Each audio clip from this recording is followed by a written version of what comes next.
परम सत्कार योग गुरु प्यारी सात संगत जी राधा स्वामी जी। सात संगत जी, हमारे बाबा जी अपनी संगत के लिए ना जाने कितनी भागदौड़ करते हैं। परसों बाबा जी ने परौर में सत्संग किया था और आज बाबा जी भोटा में पहुंच गए और वहां भोटा का सत्संग घर कोई बहुत बड़ा सत्संग घर नहीं है।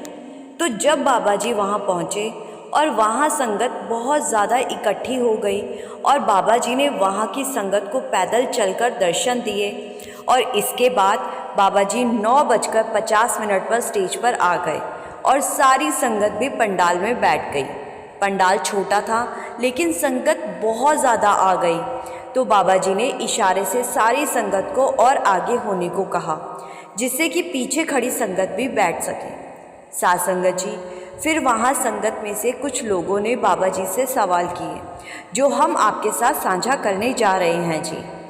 एक बीवी ने बाबा जी से पूछा कि बाबा जी, भजन सिमरन के लिए कैसे समय दूँ?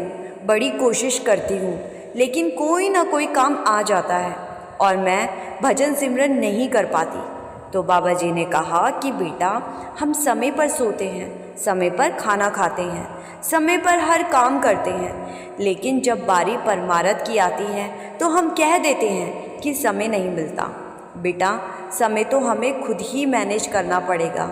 अब ये काम तो मैं आपके लिए नहीं कर सकता, मेहनत तो आपको ही करनी पड़ेगी। फिर बाबा जी ने समझाया कि आप एक टाइम टेबल बना लीजिए और उस टाइम टेबल में कुछ समय परमारथ को भी ज़रूर दीजिए। फिर बाबा जी से सबसे पहले एक भाई ने पूछा कि बाबा जी, अपने बुज़ुर्गों की सेवा कैसे करनी चाहिए? तो बाबा जी ने समझाया कि बेटा, 2 बोल मीठे बोल लोगे तो उससे बड़ी सेवा कोई हो ही नहीं सकती। माँ बाप को बच्चों से कुछ नहीं चाहिए होता, माँ बाप के साथ तो प्यार के बोल बोल दो, माँ बाप खुश हो जाते हैं। फिर एक भाई ने बाबा जी से पूछा कि बाबा जी, मेरे बेटा मांगलिक है और उसके रिश्ते की जहाँ भी बात चलती है तो वो कह देते हैं कि लड़का मांगलिक है, तो क्या हमें भी मांगलिक लड़की ही देखनी चाहिए? तो बाबा जी ने समझाया कि बेटा, इन सब बातों में हमें नहीं पड़ना। इंसान अच्छे होने चाहिए, इंसान की इंसानियत देखनी चाहिए, उसकी जात धर्म और उसकी कुंडली नहीं देखनी चाहिए। इंसान अच्छे होंगे तो बच्चे खुश रहेंगे, लेकिन अगर इंसान आपकी जात धर्म के हैं और इंसान अच्छे नहीं हैं तो बच्चे कैसे खुश रह पाएंगे? फिर एक भाई ने बाबा जी से कहा कि बाबा जी, क्या मृत्यु से पहले इंसान को आभास हो जाता है कि अब उसका समय हो गया है? तो बाबा जी ने कहा कि बेटा, सबको आभास नहीं होता, लेकिन जिनकी भजन बंदगी बहुत ज़्यादा होती है उन्हें ये आभास होता है, क्योंकि ऐसी रूहों ने भजन सिमरन करके मालिक के साथ रिश्ता जोड़ लिया होता है। फिर किसी ने बाबा जी से पूछा कि बाबा जी, क्या नामदान के बिना भी भजन सिमरन हो सकता है? तो बाबा जी ने कहा कि बेटा, ऐसे ही ध्यान लगाकर बैठ जाया करो, लेकिन भजन सिमरन में रूहानी मंडलों में पहुंचने के लिए नाम सिमरन की ज़रूरत होती है। फिर इसी भाई ने पूछा कि बाबा जी, मुझसे गुस्सा कंट्रोल नहीं हो पाता। तो बाबा जी ने कहा कि बेटा, गुस्सा बिल्कुल करो, लेकिन गुस्से को मन में नहीं उतरने देना। आज किसी पर गुस्सा आया तो आज ही गुस्से को मन से निकाल दिया करो। ऐसे नहीं करना कि गुस्से को अपने मन में ही बसा लो, नहीं तो बदले की भावना पैदा हो जाती है। फिर एक बीवी ने बाबा जी से पूछा कि बाबा जी, जब नामदान लिया था तब अंदर एक अलग ही जोश था और बहुत देर तक बैठ सकती थी, लेकिन धीरे धीरे बैठना कम होता गया और अब तो बिल्कुल ही बैठना बंद हो गया है। तो बाबा जी ने समझाया कि बेटा, हमें तो मालिक से रिश्ता जोड़ना है। जैसे हम अपने दोस्तों को या रिश्तेदारों को समय नहीं देंगे तो रिश्तेदार हमसे नाराज़ हो जाएंगे और हमारी उनके साथ नहीं निभेगी। ऐसे ही मालिक को भी तो हमें ही समय देना है, तभी तो हमारी मालिक से निभेगी।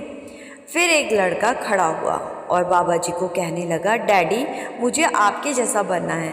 तो बाबा जी ने कहा कि ठीक है, तू यहाँ आ जा मेरी सीट पर और बैठ जा। मैं तो पहले ही यहाँ से भागने की सोच रहा हूँ। अच्छा होगा अगर तू मेरी जिम्मेदारी संभाल लेगा। ये सुनकर सारी संगत वहाँ पर ज़ोर ज़ोर से हंसने लगती है।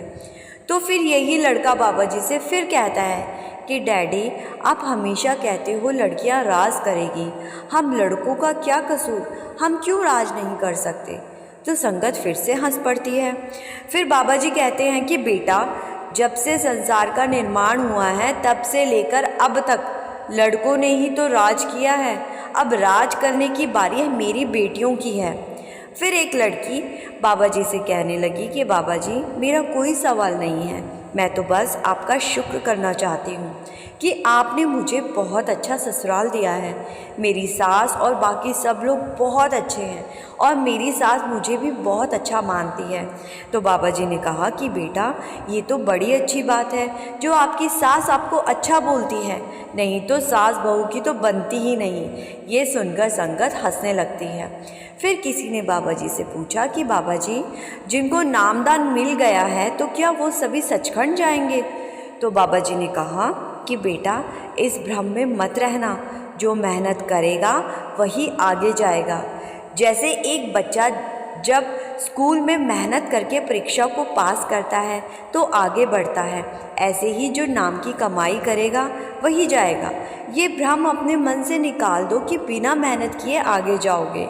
फिर एक लड़के ने बाबा जी से कहा कि बाबा जी, कभी कभी ज्योतिषों की बातों में पड़ जाता हूँ। तो बाबा जी ने समझाया कि बेटा, मेरी तरफ से आपको कोई मनाही नहीं है, लेकिन इस बात का हमेशा ध्यान रखना कि जो कुछ भी मिलेगा अपने अंदर से ही मिलेगा। इसके बाद बाबा जी ने स्टेज से संगत को हाथ जोड़े और वहाँ से चले गए। साथ संगत जी, वीडियो बनाने का हमारा मकसद एक तो आप तक आज के सवाल जवाब पहुंचाना था और दूसरा संगत को ये बताना था कि जैसे सद्गुरु अपनी संगत के लिए इतना कुछ कर रहे हैं, एक दिन का भी आराम बाबा जी नहीं करते, तो ऐसे ही हमें भी बाबा जी के प्रति अपने वचनों को निभाना है। सद्गुरु अपनी संगत से तभी खुश होते हैं जब संगत सद्गुरु की बात को मानती है। और बाबा जी ने हमें कोई पहाड़ तोड़ने को तो कभी नहीं कहा। बाबा जी तो सिर्फ संगत के भजन सिमरन से ही खुश होते हैं, उन्हें अपनी संगत से और कुछ नहीं चाहिए। इसीलिए अगर बाबा जी हमारे लिए इतना कुछ करते हैं तो बदले में हमें बाबा जी के हुक्म को ज़रूर मानना है और भजन सिमरन को समय देना है। साथ संगत जी, वीडियो को बाकी संगत के साथ भी ज़रूर शेयर कर दीजिएगा, जिससे कि सारी संगत बाबा जी के सवाल जवाब सुन सके। और कमेंट में राधा स्वामी लिखना मत भूलिएगा। गुरु प्यारी साथ संगत जी, राधा स्वामी जी।